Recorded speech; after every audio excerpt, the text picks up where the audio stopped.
Vous êtes un débutant sur Power BI et vous voulez apprendre à créer votre premier tableau de bord RH, alors la vidéo est dédiée pour vous.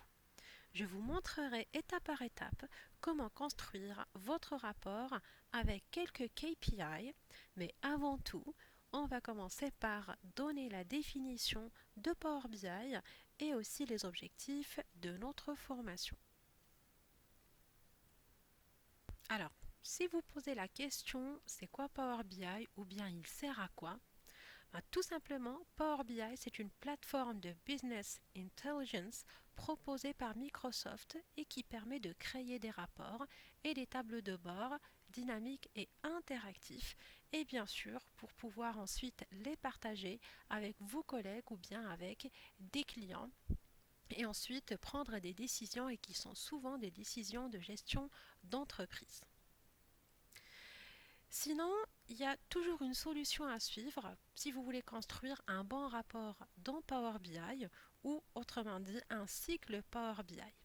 Donc la première des choses, on commence par se connecter à une base de données, que ce soit une base de données Excel, une base de données PDF, des fichiers texte et on peut aussi se connecter à des bases de données SQL. Donc il y a beaucoup, ou plutôt il y a plus de 300 sources dans Power BI. Donc, après avoir se connecté à cette base de données, on passe à l'étape suivante, c'est la transformation des données. Donc, la plupart du temps, on ne trouvera pas des bases de données qui sont bien structurées. Donc, il y a des données qui ne nous intéressent pas, qu'on va pouvoir les supprimer. Il y a des données qu'on va rajouter. Et donc, tout ça, ça se passe dans ce qu'on appelle l'éditeur Power Query.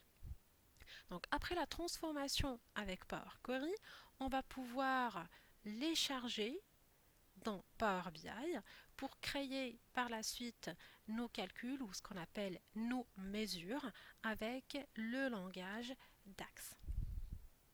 Donc, l'étape suivante, c'est la création des visuels. Donc, on va créer les graphiques. Donc, il y a plusieurs types de graphiques. On peut créer aussi des tree maps, créer des cartes, ainsi de suite. Et bien sûr, après avoir construit notre rapport, on va passer au partage. Donc on se connecte avec ce qu'on appelle le Power BI Service et si vous avez bien sûr un compte professionnel pour après les partager avec vos collègues ou bien avec vos managers, etc. Et bien sûr, on va même pouvoir les consulter à partir de l'application Power BI mobile.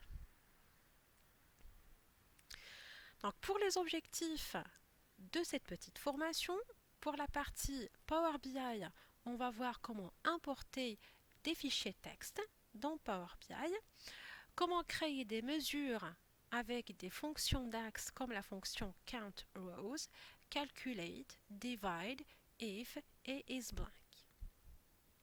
On va ensuite créer des visuels dans Power BI. Pour la partie Power Query dans Power BI, on va voir comment ajouter des colonnes conditionnelles, bien sûr à partir de quelques critères, et aussi comment ajouter des requêtes. Voilà, donc maintenant on va passer directement à la pratique.